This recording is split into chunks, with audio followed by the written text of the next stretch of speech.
Weirdly, I'm actually way more fond of the concept of a bunch of reboots than I am of a bunch of sequels. Too many sequels kind of bogs down the entire franchise, as, at least for me, I often feel the need to know everything that happens before, which can be tiresome and often is a bit pointless, as the more and more sequels happen, the more likely something is to be retconned or simply forgotten. A full reboot doesn't have that problem, allowing creators and the audience to start fresh, and you can take those ideas and characters and try something new. Sometimes completely changing the tone and feel of a franchise without needing to stick to what lore or whatever was established before, which I think is awesome. 2001's Planet of the Apes is, well, it's certainly different. How the hell did these monkeys get like this?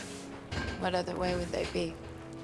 They'd be begging me for a treat right now. For those of you that don't know, 2001's Planet of the Apes is the first movie reboot of 1968's Planet of the Apes. It's not very good, I wouldn't recommend it. In a vague and sometimes specific way, it tells a similar story to the original movie. An astronaut lands on a planet where apes are the dominant species, finding this out when he accidentally stumbles into some humans being hunted by apes. Humans are kept in cages and called animals by the apes, and eventually our main character escapes the apes with a pro-human chimpanzee that seems a little too interested in the astronaut, a male ape, and a human woman, and goes into the Forbidden Desert, surrounded by scarecrow things, and finds ruins that reveal the horrible truth of the history of this planet. Also, the astronaut kisses the female chimpanzee, and Charlton Heston says, Damn them.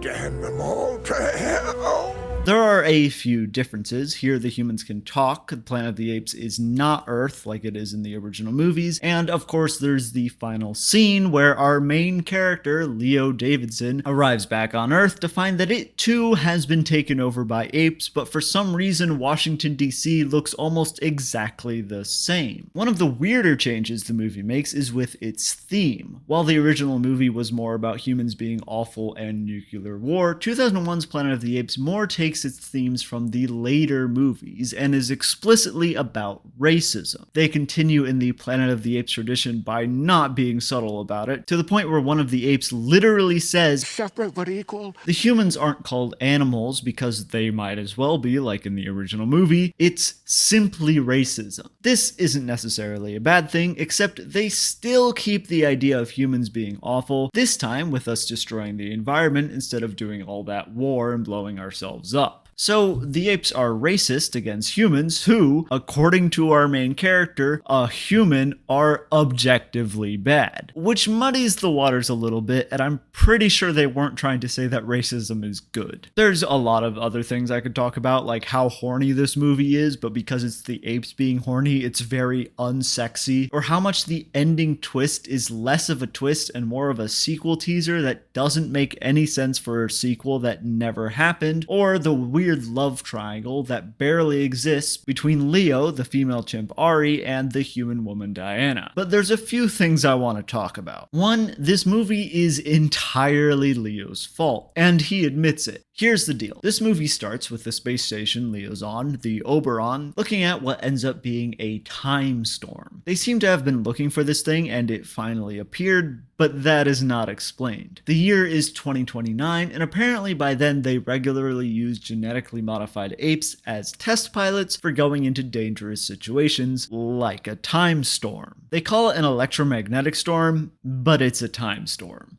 Leo doesn't like this, I guess because he's a pilot, so he's being put out of a job. So when Pericles, the ape they send into the time storm, disappears into the storm, Vasek, the commander, decides it's too dangerous to send anyone else out until they figure out what happened. And Leo decides, nah, and steals a pod to go into the storm, partially to find Pericles, and partially, I think, to prove that they should have sent a human first because they're better at this. He technically finds Pericles only because he randomly shows up on the Planet of the Apes right at the end of the movie, but he certainly doesn't prove humans are better than apes at this, because not only does he also disappear into the storm, but Pericles manages to safely land on the planet while Leo just crashes into the jungle, which, by the way, he lands on Earth at the end of the movie in much the same way. So Leo disappears as well, and the ship decides to look for him, causing them to go through the time storm as well, crashing onto the planet of the apes thousands of years before Leo. This part is revealed at the end of the movie, with the reveal that all of the characters we've seen on this planet, humans and apes alike, are descendants of the residents of the Oberon. The name of the ruins of the ship, Kalima, comes from a sign that says "Caution live animals," but most of the letters were covered.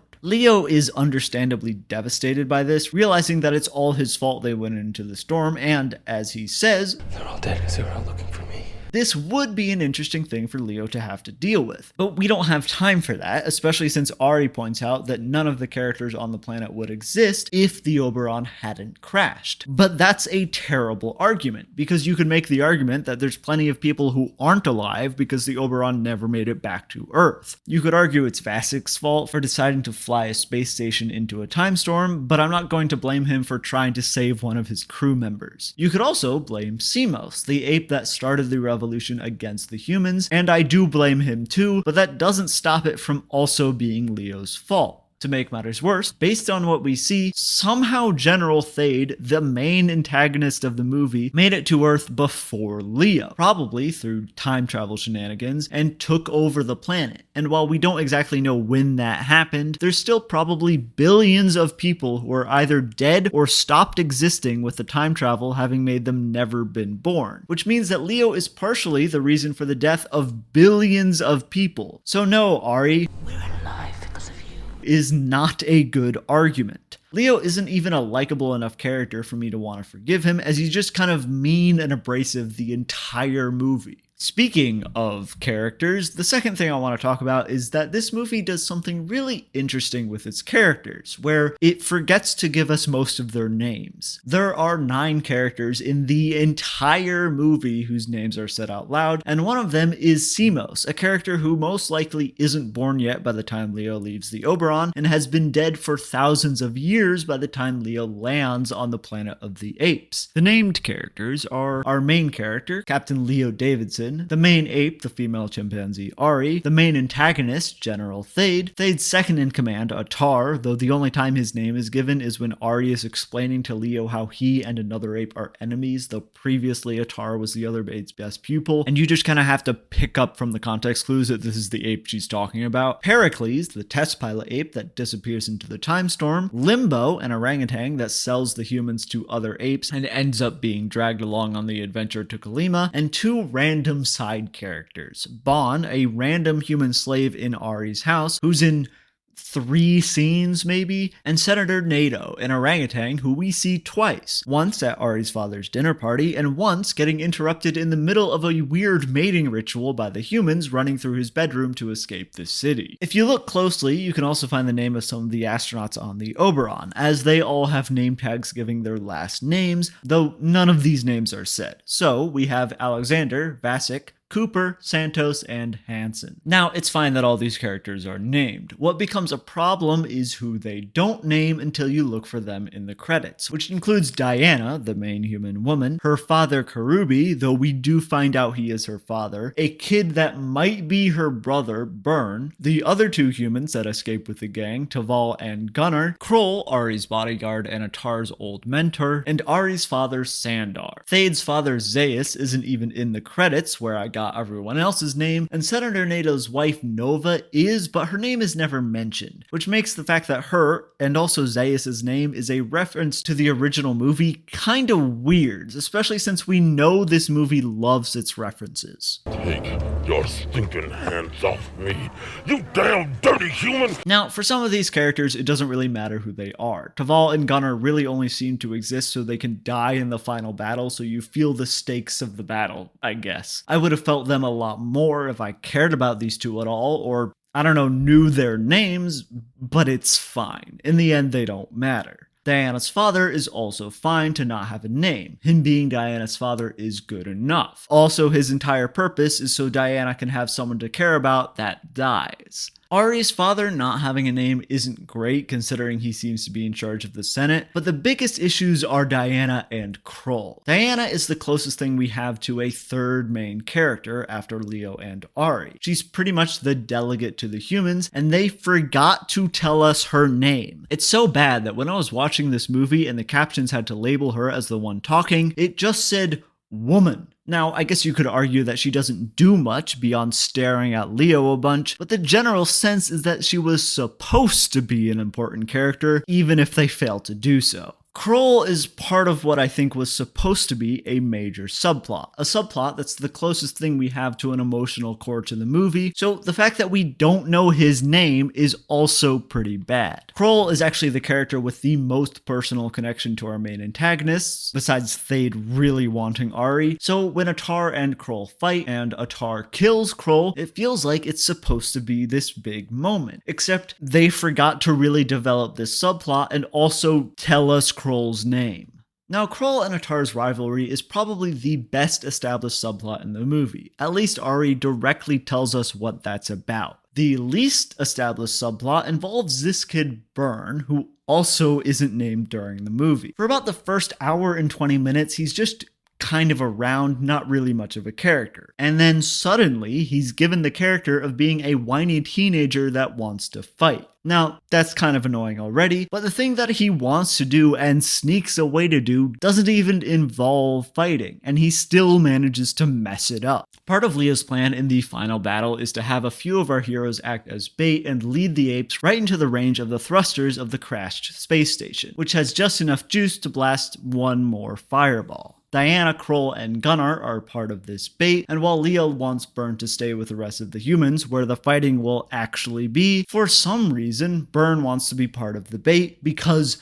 I'm part of this. And then fails to ride a horse correctly and gets trapped under it, causing Leo to have to save him. So, not only does the annoying nonsense not make any sense for Burn to want to do, he wasn't even much of a character for most of the movie. Another really annoying and stupid thing near the final battle is Ari. Ari's been with the humans most of the adventure, and for some reason, when the battle is soon to start, she decides to bail on the humans and pretty much beg for forgiveness from Thade, which doesn't work, and he brands her like they do humans. The fact that she tried to betray the humans is not brought up at all, but the branding is, especially in the scene where Diana sees Ari's brand, and I guess it's supposed to be this kind of, oh, she's just like me thing. Except Diana was captured and branded simply for being a human, and Ari was branded because she walked into enemy territory to try to save herself. It kinda makes Ari a bit of a garbage character there. What's crazy is that it would have been really easy for her to just walk in to try to beg for everyone's life so that she could be shown to really care for these humans, and then being branded as a human would make even more sense. But instead she's just selfish. It feels like this entire movie is a bunch of ideas they had, but didn't understand how to write a story where any of those ideas made sense. Or like they forgot some pages of the script while filming the movie, so everyone has half a plot and most of the characters aren't even introduced.